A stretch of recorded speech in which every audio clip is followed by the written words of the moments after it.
Binary search tree. A binary search tree organizes elements by following a specific order. The left child's value must be less than the parent node, while the right child's value must be greater than the parent node. This rule is applied recursively to both left and right subtrees of the root. Let us understand the concept of binary search tree with an example. In this figure, we can see that the root node is 40. All nodes in the left subtree are smaller than the root node, while all the nodes in the right subtree are larger than the root node.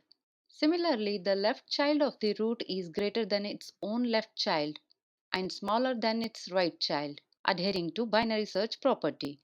Therefore, the tree in the image is valid binary search tree.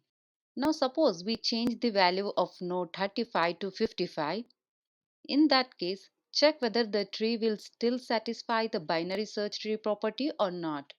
In this tree, the root node has value of 40, which is greater than its left child 30, but smaller than the right child 30, that is 55 now.